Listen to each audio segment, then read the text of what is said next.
Welcome to my channel, a vlog that brings your story about the love of a mafia boss. Now let's listen. The brass bell above the cafe door chimed as I pushed it open, Mila's small hand clutching mine. The scent of fresh coffee and cinnamon wrapped around us against the November Chicago cold. My daughter's dark curls bounced as she pointed at the pastry display. "Mama, can I have the one with sprinkles?" Her voice carried that particular pitch that meant she'd already decided. I smiled, despite my exhaustion. "After you eat something real first, Piccola." "I'm not Piccola, I'm big," she protested, using the Italian endearment I'd never been able to stop using, even after running. I scanned for an empty table, mentally calculating whether we had time before my shift at the flower shop. Mrs. Chen didn't mind if I was late, but I tried not to take advantage. She'd given me a job when I'd shown up 4 years ago, 6 weeks pregnant and terrified. Mila tugged my hand toward a window table. That's when I saw him. Time fractured. My breath caught, my feet rooting to the floor as if the earth had grabbed my ankles. Dante. He sat at a corner booth, laptop open, coffee cup halfway to his lips. 4 years had sharpened his features, cutting away any softness. His dark hair was shorter, styled back from a face carved from marble. Even in a simple black sweater and jeans, he radiated controlled danger. His eyes found mine across the cafe, and recognition hit him like a physical blow. The coffee cup froze midway to his mouth, his body going absolutely still. Storm gray eyes that had once looked at me with such intensity now pinned me in place. I saw shock, fury, and something raw flash across his features. "Mama?" Mila's voice seemed far away. Why did we stop? I couldn't move, couldn't breathe, couldn't do anything but stare at the man I'd run from 4 years ago, the father of the child whose hand I was crushing in panic. Dante stood, laptop forgotten. He moved with fluid grace, weaving between tables, eating up the distance too quickly. I should have run. Should have grabbed Mila and bolted. But my legs wouldn't cooperate, my body betraying me like my heart had 4 years ago. "Mama, who's that man?" Mila asked, her voice losing its playful tone. "Why is he looking at us like that?" Before I could answer, Dante was there, 3 feet away, close enough that I could smell his cologne, cedar, and something darker. His chest rose and fell with controlled breaths, his jaw tight, his hands clenched as if physically restraining himself. "Elena." My name on his lips was a prayer and a curse. 4 years. I nodded, unable to form words. Up close I could see fine lines around his eyes, exhaustion beneath them. He looked like he'd aged a decade.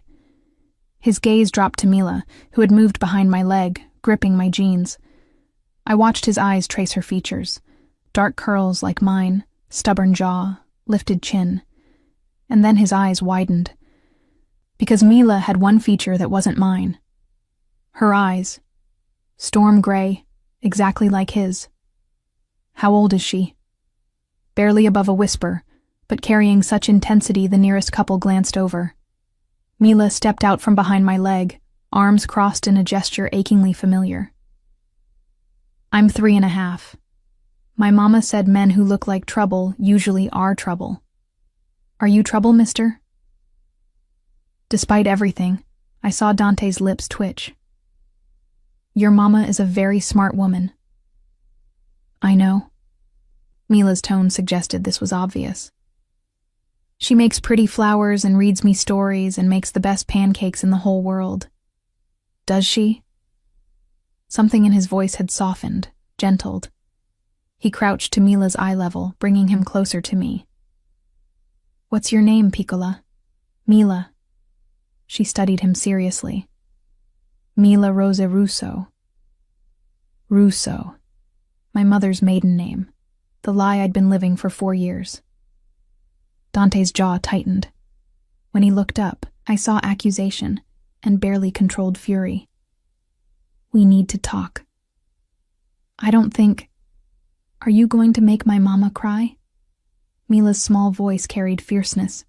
Because if you are, you should leave. She cries enough already when she thinks I'm sleeping. Pain flickered across Dante's face. He stood slowly, movements careful. I never want to make your mama cry, Mila. I only ever wanted to make her happy. Then you did a bad job, Mila pronounced with brutal honesty, because she's sad all the time. Mila, that's enough, I managed, my voice rough. I looked at Dante, forcing myself to meet his eyes. We should go. No. The word was absolute. His hand shot out, blocking my path. You ran once, Elena. You don't get to run again, not now. Not after taking 4 years from me. His gaze dropped to Mila. Not after taking her. You don't understand. Then make me understand, but not here. He stepped closer. Come with me, 5 minutes. And if I say no? His smile was cold. Then I'll follow you. To your home, your work, wherever you go, because I'm not letting you disappear again, Dolcezza. Never again. The endearment sent an unwelcome shiver through me. Mila tugged my hand, wide eyes moving between us. Mama, I don't like this, she whispered, and that decided it. I wouldn't let my daughter witness a scene. Fine. 5 minutes. But we're staying in public. There's a park across the street. I'll buy Mila that pastry. Before I could argue, he moved to the counter, returning with a pink frosted pastry and milk. He crouched, offering it to Mila. Is this okay, Piccola? Mila looked at me for permission. When I nodded, she took it with both hands. Thank you, mister. You can call me Dante. That's a weird name, Mila pronounced, taking a huge bite. The November air bit through my thin jacket as we crossed the street. Dante guided us to a bench near the playground, far enough from others but still visible. I sat, pulling Mila onto my lap despite her protests. She settled with her pastry, occasionally offering me bites I couldn't taste past the fear. Dante sat beside us, close but not touching, his body angled toward mine. For a long moment he just watched Mila. Then he spoke, his voice rough. She's mine. Not a question. A statement. I couldn't lie. Yes. You were pregnant when you left. 6 weeks. His hands clenched into fists. And you didn't think I had a right to know. I couldn't stay. I found out what you really were, Dante. What you did. I couldn't raise a child in that world. What world? His voice went cold. What exactly do you think I am, Elena? A monster, I forced out. A criminal. A man who hurts people for money. A monster, he repeated, his voice dead. Is that what you told yourself to justify stealing my child? I was protecting her. From her father? He leaned closer, voice dropping. Did I ever hurt you, Elena? Did I ever raise a hand to you, threaten you, give you any reason to fear me? I saw the blood, I whispered, on your shirt, that night before I left. And I heard you on the phone talking about someone who needed to be dealt with. His jaw clenched. You don't know what you saw, what you heard. Then tell me. My voice rose, making Mila look up from her pastry. I lowered it, pulling her closer. Tell me you're not what I think you are. Tell me I was wrong. For a long moment, he just stared at me. Then he spoke, each word careful, measured. 4 years ago, I was many things. Some of them you'd find unforgivable. But I was never the monster you think. He paused. And I'm not that man anymore. What does that mean? It means I walked away, Elena, from all of it. Every connection, every obligation, every part of that life. His voice cracked slightly. I walked away to find you. His words hung in the air between us like smoke, impossible to grasp. You walked away? Every business, every connection, every tie to that world. Dante's eyes never left mine. The day you disappeared, I tore apart the city looking for you. When I couldn't find you, I made a choice. I could stay in that life and never sleep soundly again, or I could leave it all behind and search properly. You expect me to believe you just walked away from being... I glanced at Mila, who was watching us with interest while licking frosting from her fingers. From that life? Believe what you want. It's the truth. He leaned back, creating space that somehow felt more oppressive than his proximity. I liquidated everything, handed my territories to men who'd earned them, paid every debt, settled every obligation. It took 6 months before I was free to search for you without looking over my shoulder. And yet you found me in a random cafe. Something dark flickered in his eyes. Not random. I've been in Chicago for 3 weeks. Cold dread settled in my stomach. 3 weeks? Did you think I wouldn't notice the woman buying wholesale flowers every Tuesday from Romano's Supply? The same woman who lives above the shop on Ashland Avenue, who takes her daughter to the park every Saturday morning at 9. My arms tightened around Mila. You've been watching us. Protecting you. His correction was immediate, firm. There are still people from my old life who might remember you, who might think you're leverage. Then staying away would protect us better. Would it? He shifted closer, voice dropping. Do you know that 3 days ago, a man followed you home from the grocery store? That he stood across the street for 20 minutes, watching your windows? My breath caught. I'd had that feeling, that prickling awareness of being observed. I'd dismissed it as paranoia, the same fear that had chased me for 4 years. One of mine dealt with it before you knew he was there. Dante's voice was matter of fact, as if he were discussing the weather. And the week before, someone tried to access your financial records. They wanted to know if you had family, resources, vulnerabilities. How do you... Because I have people monitoring for exactly these threats. People I trust to keep you safe, even if I couldn't find you myself. His eyes held mine. You've been protected this whole time, Elena. You just didn't know it. Mila squirmed in my lap, bored with adult conversation. Mama, can I go on the swings? I wanted to say no, to keep her close, but the playground was only 10 feet away, still visible. Stay where I can see you. She scrambled off my lap and ran to the swings, her earlier wariness forgotten in the lure of play. I watched her climb onto a swing, her small legs pumping to gain momentum. She's beautiful, Dante said softly.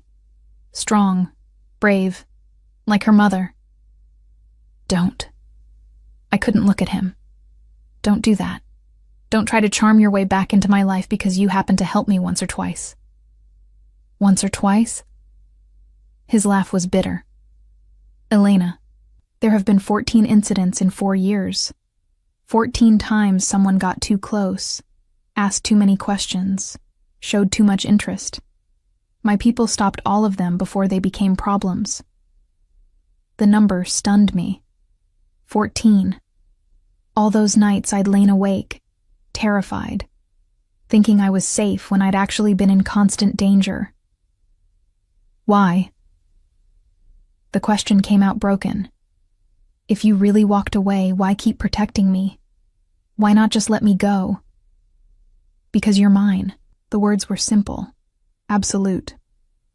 You were mine from the moment you smiled at me in that gallery.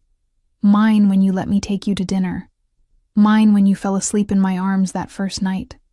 And I realized I'd never want anyone else. His voice roughened. Mine even when you ran, even when you hated me, even when you were carrying my child and too afraid to tell me. I'm not yours. I haven't been yours for 4 years. Haven't you? He turned to face me fully. Tell me you haven't thought about me. Tell me you haven't woken up reaching for me. That you haven't looked at our daughter and seen my face. That you haven't wondered what we could have been if you'd stayed. I couldn't. God help me. I couldn't lie about any of it. I see it in your eyes, Dolcezza. You never stopped being mine. You just convinced yourself you had to be afraid of me to keep her safe. His hand moved toward my face, hovering without touching. But I would never hurt her. Or you. That's why I walked away from everything. To prove that you matter more than power, more than money, more than any empire I could build. Mama! Mila's voice carried across the playground. Look how high I'm going. I waved, forcing a smile while my world tilted. That's great, baby. She calls you Mama in Italian sometimes, Dante observed. Piccola, dolce, little endearments you probably don't even realize you use. Old habits, or maybe part of you never really left that life, that language. Me. He paused. What else have you told her about her father? My throat tightened. Nothing. She knows I had to leave, that it wasn't safe to stay. She's 3. She doesn't understand complicated truths. Does she know she has a father who loves her, who would burn the world to keep her safe? She can't love what she doesn't know. Then let her know me. His voice carried such raw need it made my chest ache. I'm not asking you to trust me immediately. I'm not asking you to forgive me for whatever you think I've done. I'm asking for a chance to be her father. And if I say no? His smile was sad. Then I'll still protect you both from the shadows. I'll still make sure no threat comes close. I'll still love you from a distance. He stood, looking down at me. But I won't disappear, Elena. I can't. Not when I've finally found you. Not when I know she exists. A black car pulled up to the curb, and I recognized the driver from the cafe, an older man with silver hair who moved with the same controlled grace as Dante. That's Marco, Dante said. He's been with me since I was 17, saved my life twice. He's also been coordinating your protection for 4 years. The driver exited, moving to open the back door. But instead of Dante entering, a woman emerged. Tall, elegant, with auburn hair and expensive clothes. She smiled when she saw us, but there was calculation in her eyes. Who? I started. Isabella Romano. Dante's voice had gone flat, wary. My former fiancé? The word hit like a physical blow. Fiancé? Former, he emphasized. The engagement ended 3.5 years ago, shortly after I started looking for you. Isabella approached with a smile that didn't reach her eyes.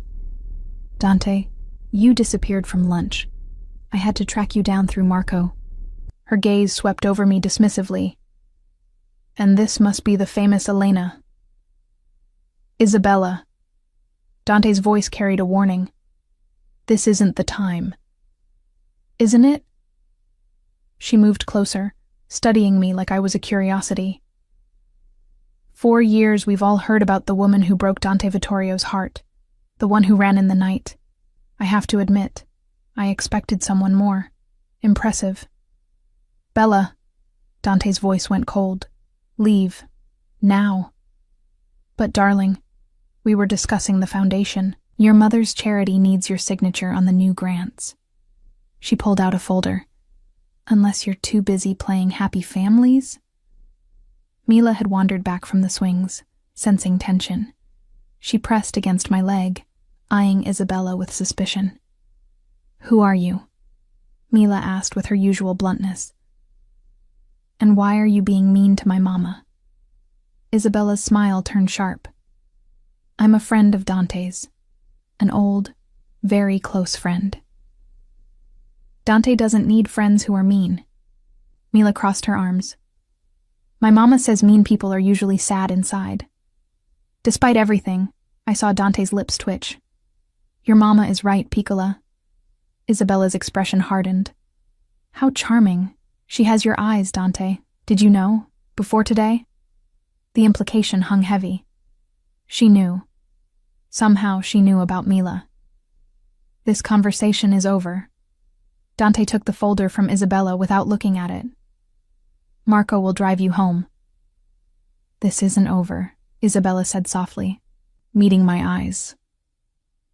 He might think he's free of that life, Elena. But some ties can't be broken. Some obligations remain, whether he acknowledges them or not.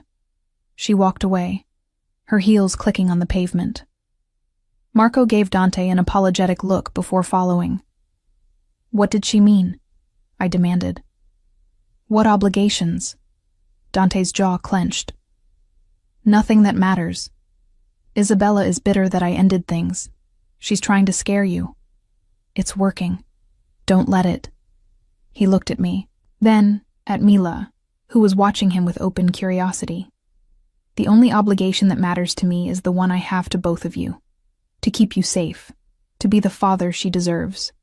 To prove to you that I'm not the man you think I am. Mama. Mila tugged my hand. Is Dante going to stay? The question hung between us. I looked at my daughter, then at the man who'd claimed to walk away from everything to find us. The man who'd been protecting us in secret. The man whose eyes held such desperate hope, it made my heart clench. I don't know, baby, I said honestly. I don't know. The flower shop was quiet when we arrived 30 minutes later. Mrs. Chen looked up from arranging roses, her weathered face creasing with concern when she saw my expression. Elena, what's wrong? You look like you've seen a ghost. Not a ghost, I managed. Just the past catching up. She glanced at Mila, who was unusually quiet, then at the street outside where Dante waited beside his car, giving us space but making his presence known. That man. He's been watching the shop for days. I thought about calling the police. I hesitated, unsure how to explain. He's Mila's father. Mrs. Chen's eyes widened. The one you ran from? I nodded. Over 4 years, I'd told her fragments of the truth. Enough that she understood why I'd shown up pregnant and desperate. Not enough that she knew the full story. What does he want? To be in her life. To be in mine. I sank into the chair behind the counter, suddenly exhausted. He says he's changed. That he left everything behind to find me. Do you believe him? I don't know what to believe anymore. I watched Mila examine a bucket of sunflowers, her small fingers gentle on the petals. Part of me wants to run again, but another part. I trailed off. Wants to stay, Mrs. Chen finished softly. That's the part that never stopped loving him. Her words hit too close to truth. I'd spent 4 years trying to convince myself I hated Dante. That fear had replaced whatever I'd felt for him. But seeing him today, hearing the raw need in his voice, watching him look at Mila like she was the answer to every prayer he'd never known to make, it brought everything rushing back. The way he'd looked at me across that gallery, like I was art come to life. How his hand had trembled when he'd first touched my face. The roughness in his voice when he'd whispered mine against my skin. The safety I'd felt in his arms. The certainty that nothing could touch me while he held me. Until I'd discovered what he really was. Mrs. Chen, I need to ask a favor. I met her kind eyes. Can Mila stay here for an hour? Just while I talk to him properly? I'll pay you for the time. Don't be foolish. Of course she can stay. She moved to Mila, already engaging her in choosing flowers for a special arrangement. Take all the time you need, dear. But Elena... She paused. Men like that don't change easily. Make sure you know what you're agreeing to before you agree to anything. Her warning echoed in my mind as I stepped outside. Dante straightened immediately, his eyes searching my face. Is she? She's fine. Mrs. Chen is watching her. I wrapped my arms around myself against the cold. You wanted to talk. So let's talk. Really talk. No more public parks or crowded cafes. Where? I hesitated. The thought of going anywhere private with him terrified and tempted me in equal measure. There's a coffee shop 3 blocks from here. Corner booth, public enough to be safe, private enough to be honest. He nodded once, falling into step beside me. We walked in silence, the November wind cutting between us. I was hyper-aware of him. His height, his heat, the controlled power in every movement. 4 years hadn't changed that. Hadn't changed the way my body responded to his proximity despite my mind's warnings. The coffee shop was nearly empty at this hour. Dante guided me to the back booth with a hand that ghosted near my lower back without touching, protective and possessive at once. When we sat, I wrapped my hands around the coffee cup a waitress brought, needing something to hold on to. "Tell me about the gallery," I said suddenly. "The night we met. Was any of that real?" Dante's eyes held mine. "All of it was real. I was there because I'd invested in the gallery. Antonio Romano, no relation to Isabella before you ask, is an old friend. He asked me to support the opening." He paused. "And then I saw you standing in front of that Monet reproduction. So absorbed you didn't notice anyone else. You were wearing a blue dress, too thin for the weather. Your hair was down. You were biting your lower lip the way you do when you're concentrating. The detail caught me off guard." "You remember all that?" "I remember everything about that night, Elena. How you jumped when I spoke to you. How you apologized for hogging the painting even though the gallery was half empty. How your eyes lit up when you talked about the way Monet captured light." His voice softened. "How you let me buy you coffee, then dinner, then walked with me until 2 a.m. because neither of us wanted the night to end. You lied about who you were." "I told you my name. I told you I ran businesses. I told you I came from family money." He spread his hands. "What I didn't tell you was where that money came from. What those businesses really were. Organized crime." I forced the words out. "You were a mob boss, Dante. You hurt people. I protected my family's interests, yes. I made hard decisions that kept the people I cared about safe." His jaw tightened. "Did I hurt people?" "Yes. People who hurt others first. People who dealt drugs to children. Who trafficked women. Who thought they could prey on the vulnerable without consequence. That doesn't make it right. I'm not claiming it does." He leaned forward. "But it's not the simple black and white you've painted in your mind.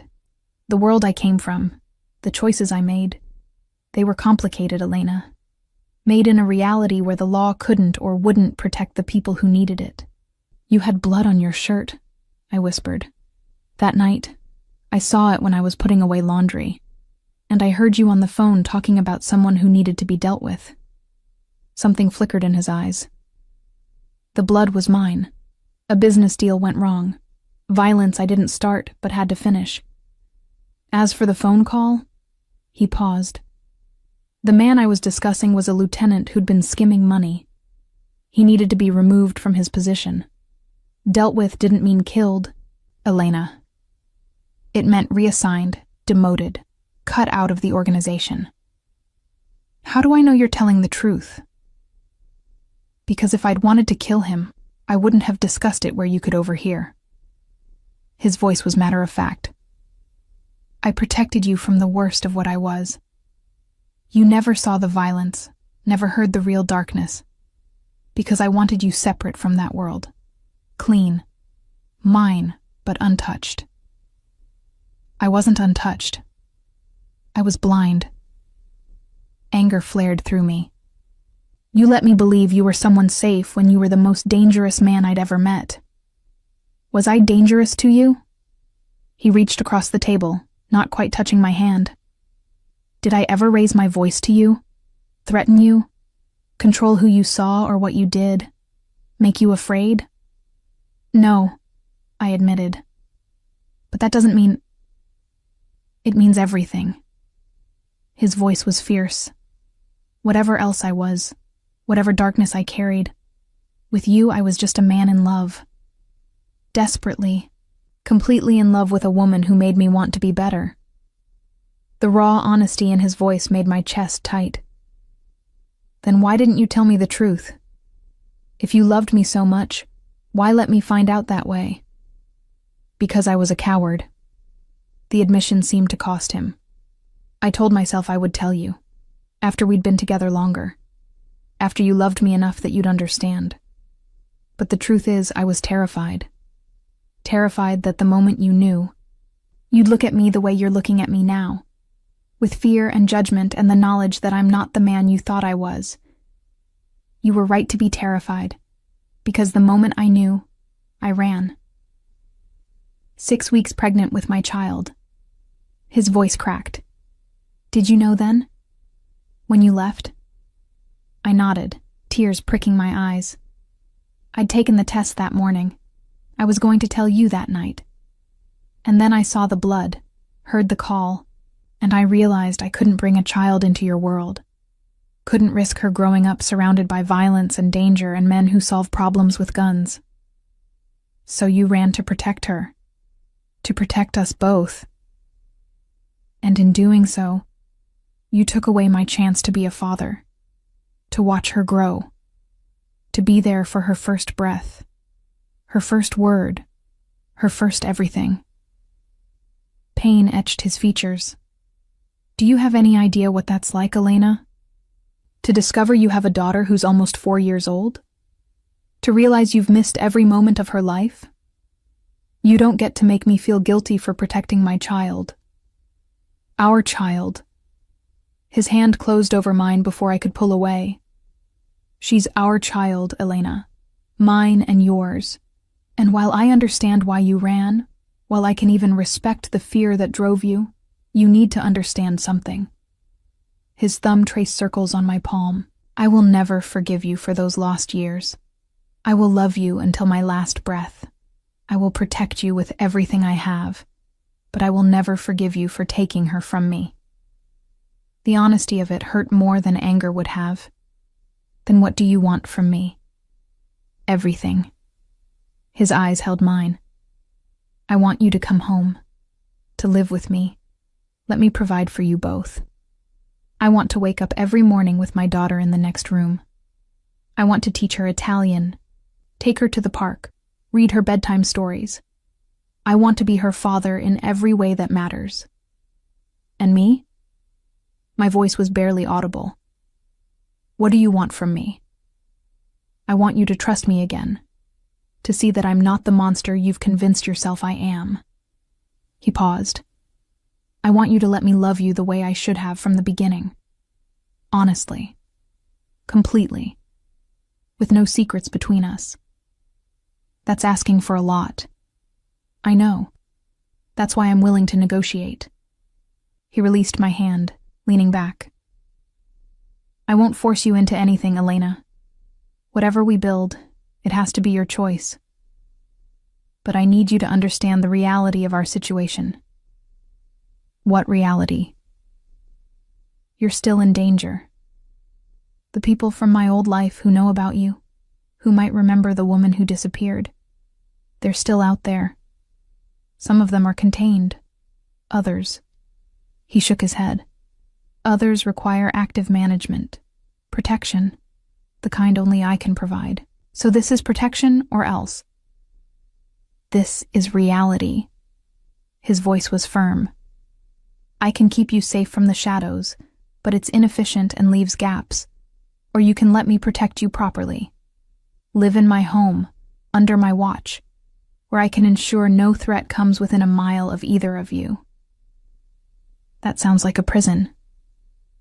It sounds like safety. He met my eyes. And it sounds like a chance for our daughter to know her father, for us to be a family. We're not a family. We're strangers who share DNA with a 3-year-old. Then let's stop being strangers. His voice softened. Move in with me. 6 months. If after that time you still want to leave, I'll set you up somewhere safe with security that won't intrude. I'll visit Mila on scheduled days. I'll give you the space you need. but give me 6 months to prove I'm not the man you fear. 6 months. Half a year to either rebuild trust or confirm my worst fears. Half a year under his roof, under his protection, under his constant presence. I need to think about it, I said finally. You have until tomorrow. He stood, pulling out his wallet and leaving far too much money for our coffee. I'm staying at the Langham, room 2404. When you've decided, call me. He handed me a card with his number. But, Elena, one way or another, I'm going to be part of Mila's life. The only question is whether you're going to fight me every step of the way, or whether we're going to do this together. He left me sitting there, his words echoing in the sudden silence. As I watched him walk away, I realized Mrs. Chen had been right. Men like Dante Vittorio didn't change easily. The question was whether he'd changed at all, or whether he'd simply gotten better at hiding who he really was. I didn't sleep that night. Instead, I lay in the narrow bed in my tiny apartment above the flower shop, staring at the ceiling and listening to Mila's soft breathing from the cot beside me. The business card Dante had given me sat on my nightstand, his number seeming to glow in the darkness. 6 months. Half a year of living under his roof, under his protection, under his watchful eyes. The thought terrified me. But what terrified me more was the alternative. Continuing to run, constantly looking over my shoulder, waiting for the day when his protection from the shadows wouldn't be enough. At 3 a.m, I heard it. The soft creak of a floorboard on the stairs leading to my apartment. My heart seized. I'd lived here 4 years without incident. The building was old. The stairs groaned constantly. But this was different. Deliberate. Slow. I slipped from bed, moving silently to where I kept a baseball bat behind the door. My phone was in my hand. Dante's number already pulled up. I hesitated, pride warring with fear. Then another creak, closer now. I hit call. He answered on the first ring. Elena, someone's outside my door, I whispered. I heard rustling, the sound of him moving. Lock yourself in the bathroom with Mila. Now. Don't make a sound. Dante. Do it. I'm 2 minutes away. 2 minutes. How could he be 2 minutes away at 3 a.m, unless he'd been watching, waiting? I scooped Mila from her cot. She mumbled protest but didn't wake as I carried her into the small bathroom and locked the door. I sat on the floor with her in my lap, the bat across my knees, and counted my heartbeats. Outside, I heard the apartment door rattle, someone testing the lock. Then voices, low and urgent. A thud. Silence. I stayed frozen, barely breathing, Mila's weight warm against me. Minutes crawled by. Then my phone buzzed, a text from Dante. It's safe. Open the door. I waited another 30 seconds before emerging. The apartment was exactly as I'd left it, except for Dante standing in my living room, his clothes disheveled, his knuckles bloody. Another man stood by the door, someone I didn't recognize, holding a semi-conscious figure in dark clothes. Marco's taking him to be questioned, Dante said, his voice deadly calm. He won't trouble you again. Who was he? I managed, still clutching Mila. Someone looking for leverage against me, someone who didn't realize you were under protection. His eyes moved over me, assessing for injury. Are you hurt? Is she? I shook my head, unable to speak past the fear still coating my throat. Dante moved toward me, his movements careful, controlled. Let me see her.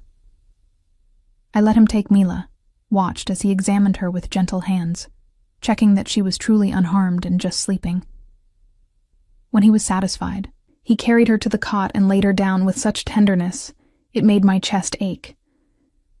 Pack, he said quietly. Whatever you need for a few days.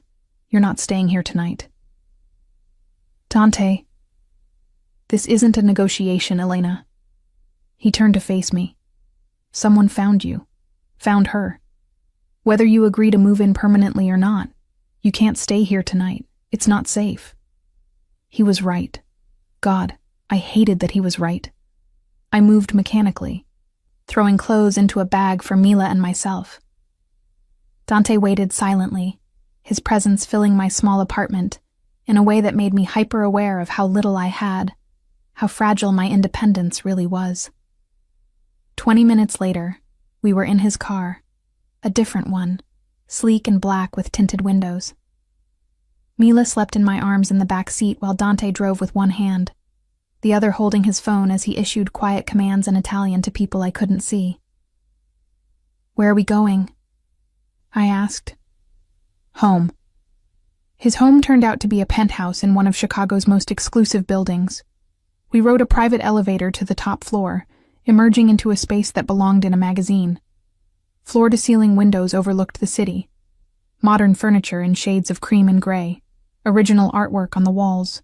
Everything pristine, expensive, perfect. "Guest room is this way," Dante said, leading me down a hallway.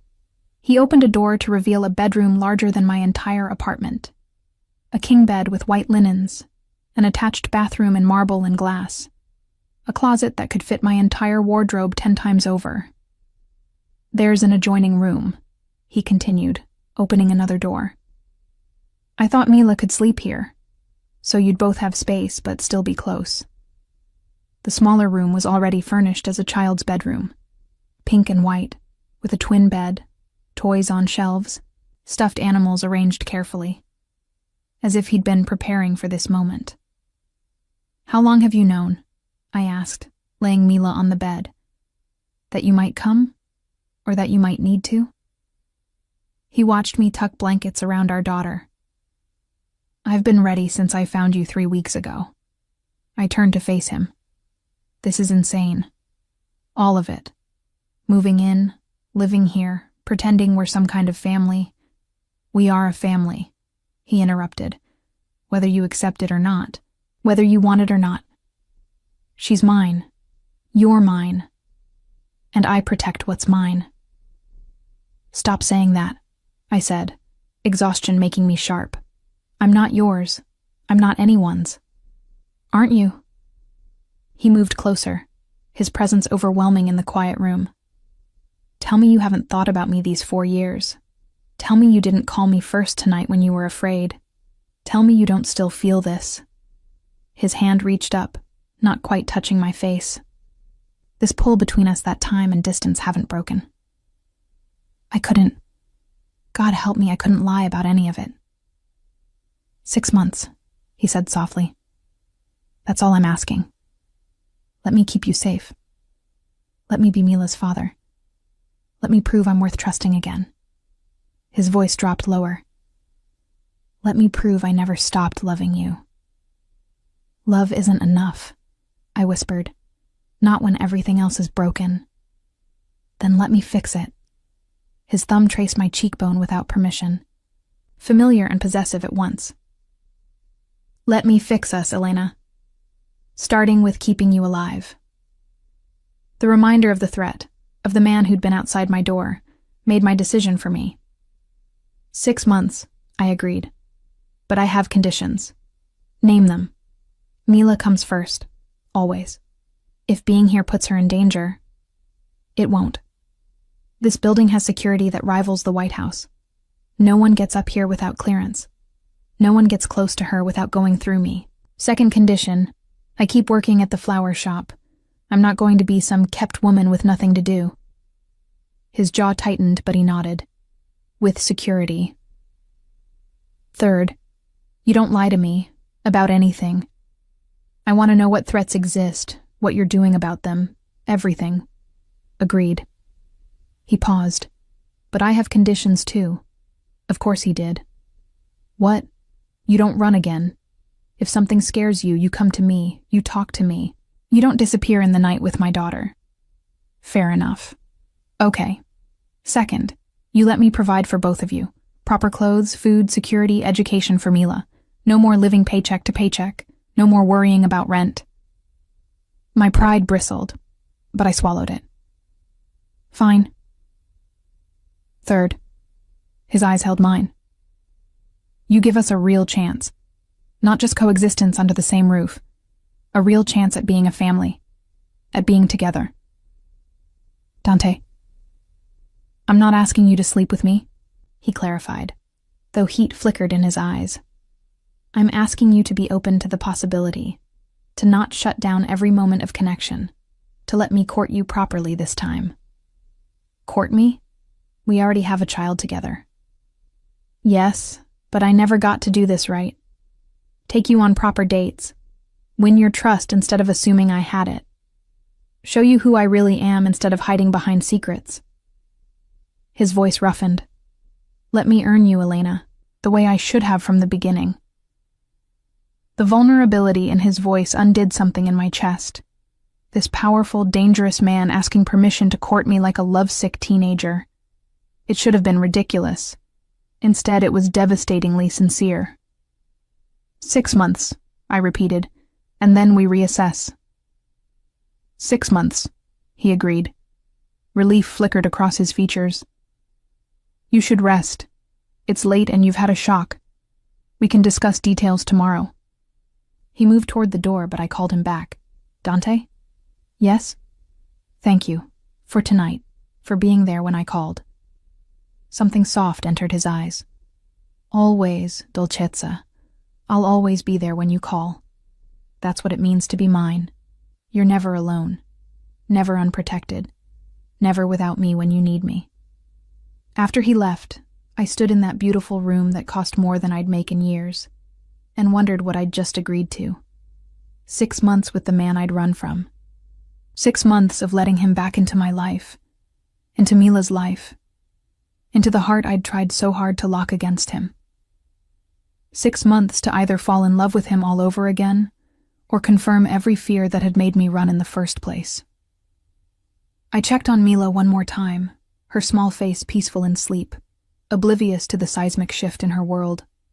Tomorrow she'd wake up in this new place with her father down the hall, and her mother trying desperately to figure out how to protect her heart while keeping her daughter safe. Tomorrow, everything would change. But tonight, for the first time in 4 years, I fell asleep without fear. Because whatever else Dante was, whatever darkness he carried, he'd proven one thing tonight. When I called, he came, and maybe that was enough to start rebuilding on. Mila woke me at 7 with the kind of shriek reserved for discovering something magical. I bolted upright, heart racing, only to find her standing in the doorway of her new room, eyes wide with wonder. Mama! There's a balcony with a slide, and the bathroom has a tub big enough to swim in. And look. She held up a stuffed unicorn that hadn't been there when I'd tucked her in. Someone left me presents. I rubbed sleep from my eyes, following her into the room. Sure enough, beside the unicorn were several other gifts. A children's book in Italian, a pink backpack with her initials embroidered on it, and a framed photo I'd never seen before. Dante as a young boy, maybe 6, with dark curls and gray eyes that were unmistakably Mila's. Did Dante leave these? Mila asked, examining the photo with interest. He looks like me. He does, doesn't he? My voice was rough with sleep and emotion. Is that because he's my daddy? The question hit me like a physical blow. We'd lived 4 years with careful omissions, with Mila too young to ask the hard questions. But 3-year-olds saw more than people credited them for. I sat on the edge of her bed, pulling her close. Yes, baby. Dante is your daddy. I knew it. She sounded satisfied rather than surprised. He has the same grumpy face I make when I don't want to eat vegetables. Mrs. Chen said people who are related make the same faces. Despite everything, I laughed. Mrs. Chen is very wise. Is he going to stay, or will he leave like other daddies do? Her voice had gone small, uncertain. My fierce girl suddenly vulnerable. He's going to stay, I promised, hoping desperately I was right. He wants to be your daddy very much. Good. She hugged the unicorn. I always wanted a daddy. Sarah at daycare has one, and he pushes her really high on the swings. Do you think Dante can push me high? I think he'd push you to the moon if you asked. A knock at the open door made us both turn. Dante stood there in dark jeans and a navy sweater, his hair still damp from a shower. He looked younger, less dangerous, more like the man I'd met at that gallery 4 years ago. "I heard voices," he said. "I thought you might like breakfast. I have a cook, Rosa, who makes the best pancakes in Chicago. Or so I'm told." Mila studied him with serious eyes. "Mama makes the best pancakes in the whole world." "Does she?" Dante's lips twitched. "Then perhaps Rosa makes the second best. Would you be willing to judge?" My daughter considered this. "Will there be syrup?" "Maple. And blueberries if you want them." "Okay, but you have to sit next to me and tell me about this picture." She held up the photo of young Dante. "Mama says you're my daddy because we make the same grumpy face." Something vulnerable flickered across Dante's features. "I'd like that very much, Piccola." Breakfast was surreal. The dining room overlooked the city, morning light streaming through floor-to-ceiling windows. Rosa, a grandmother Italian woman with kind eyes, served pancakes that were indeed incredible, though I'd never admit it. Mila chattered about everything, her initial wariness of Dante melting with each answer he gave to her endless questions. "Why is your hair so dark?" "Mine is too. Mama says it's from someone in our family." "My mother had dark hair.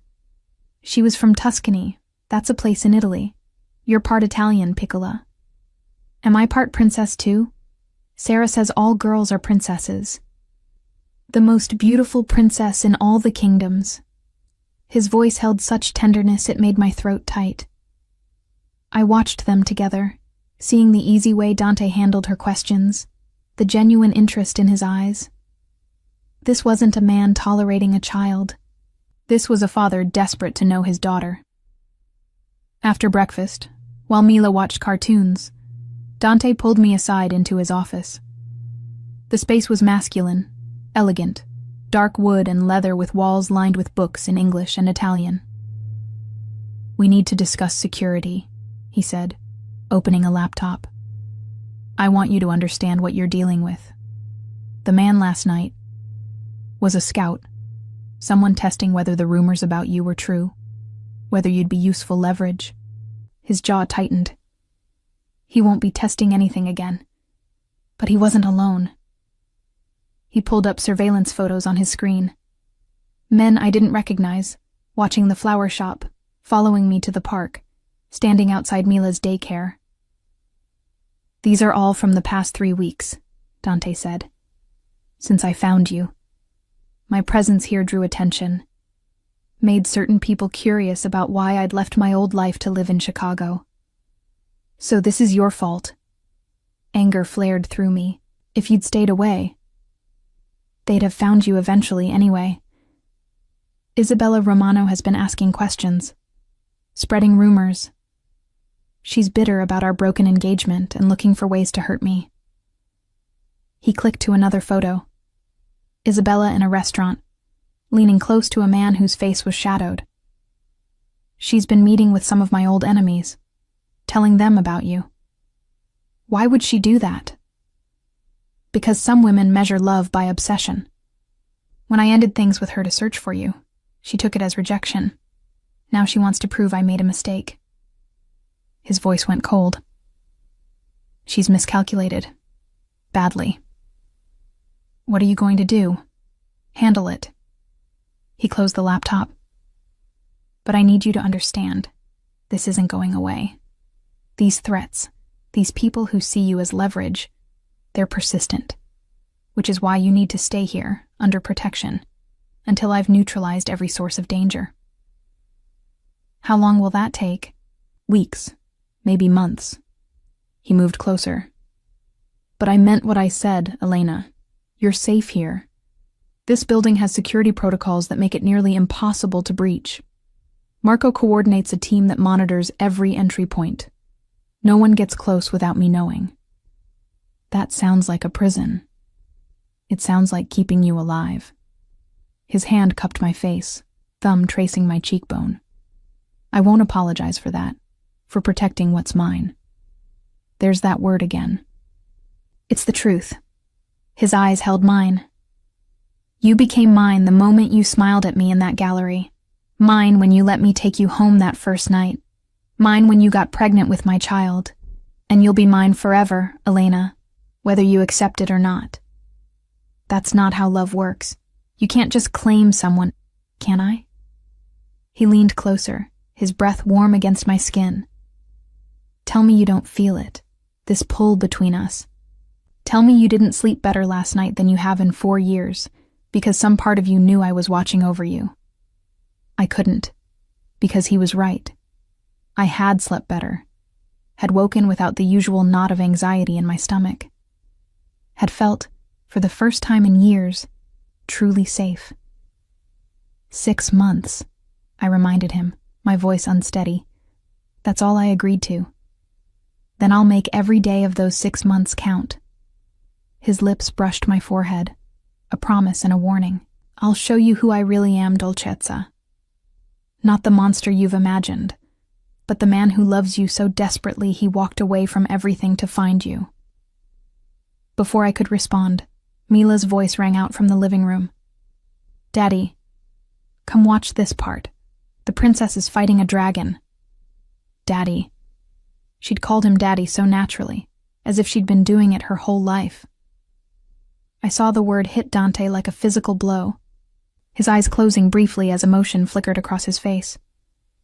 You should go, I said softly. She's waiting. He hesitated, his hand lingering on my face. Tonight, after she's asleep, we need to talk. Really talk. About us. About what comes next. Dante. No more running, Elena. You promised. His thumb traced my lower lip. Tonight.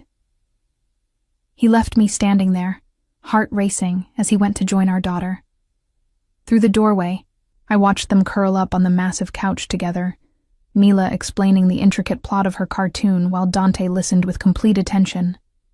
They looked right together. Natural. Like this was how it was always meant to be. And that terrified me more than any threat from his past, because it meant the life I'd built without him, the carefully constructed independence, the protection through distance, was crumbling, being replaced by something new. Something that involved trusting the most dangerous man I'd ever met with, not just my safety, but my heart. That night, after I'd tucked Mila into bed, after she'd insisted Dante read her a story, after she'd fallen asleep holding his hand, after I'd seen the raw wonder on his face at being trusted with that simple intimacy, I found him on the terrace. He stood at the railing, looking out over the city, a glass of amber liquid in his hand. The November wind cut through his sweater, but he didn't seem to notice. She called me Daddy, he said without turning, just accepted it, like it was the most natural thing in the world. Children are adaptable. I moved to stand beside him, wrapping my arms around myself against the cold. She's extraordinary, fierce and sweet and brilliant. He finally looked at me. She's everything I never knew I needed. She's everything I have, I said softly. My whole world, which is why I can't make mistakes with her. Can't let the wrong people close. Am I wrong people, Elena? I studied his profile. The strong jaw, the shadows under his eyes, the way his hand gripped the glass like an anchor. I don't know yet. That's what the 6 months is for. Then let me start proving myself right now. He set down his glass, turning to face me fully. Ask me anything. Any question you've been too afraid to ask. I'll answer honestly. No more secrets. I took a breath, steadying myself. That night, the blood on your shirt. What really happened? His jaw tightened. A meeting with a rival family. They wanted territory I controlled. When I refused, one of them pulled a knife. The blood was from defending myself. He survived, if that matters. Barely. But he survived. And the phone call? About someone being dealt with. Antonio Romano.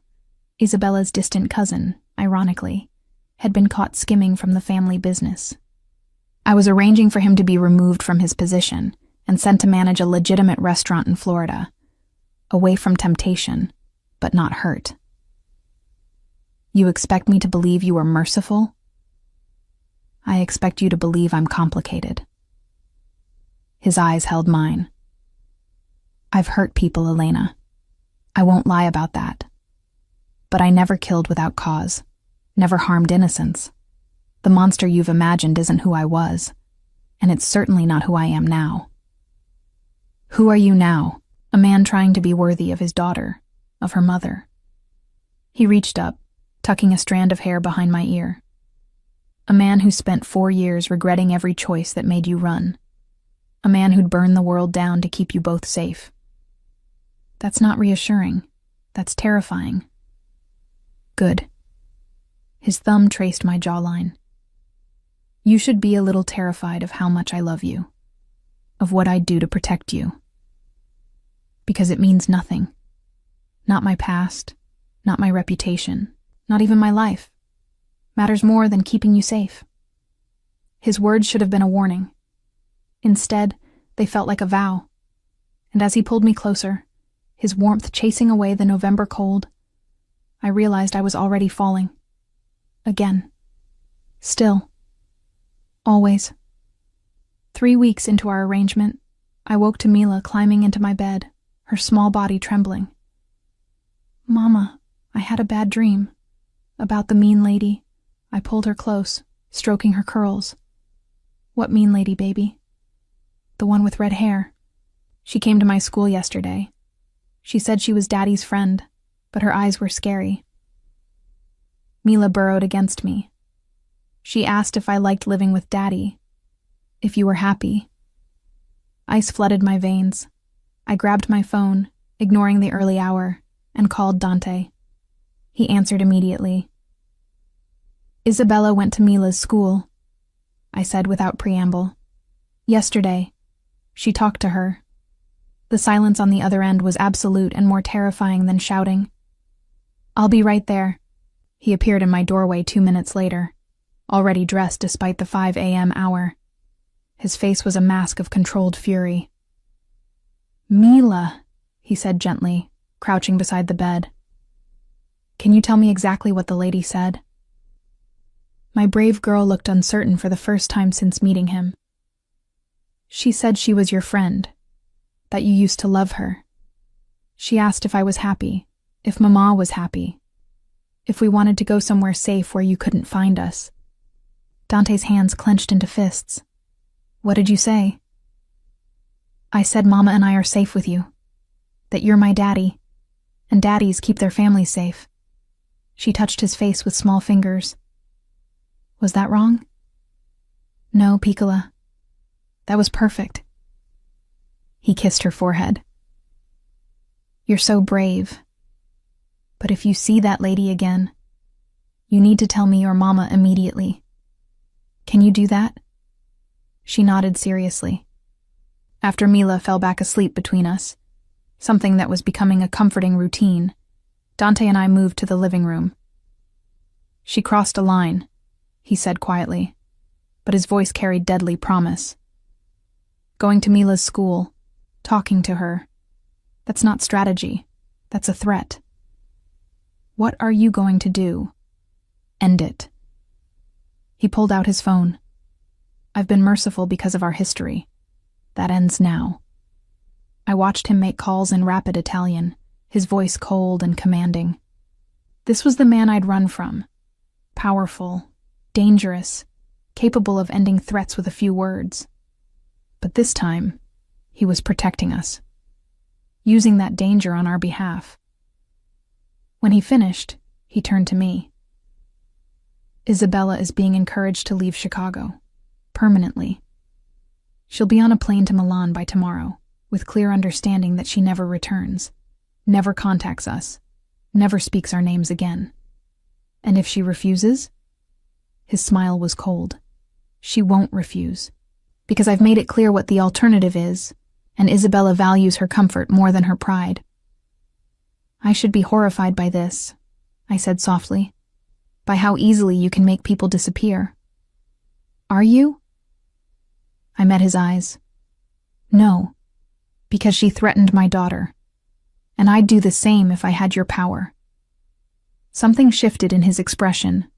Approval, understanding, recognition. You're more like me than you want to admit, Dolcezza. You'd do anything to protect what's yours. The only difference is you've never had the means. I do. He was right. God help me, he was right. I'm scared, I admitted. Not of you, but of how much I'm starting to depend on you. How much Mila already loves you. What happens if this doesn't work? If 6 months from now we're not... We will be.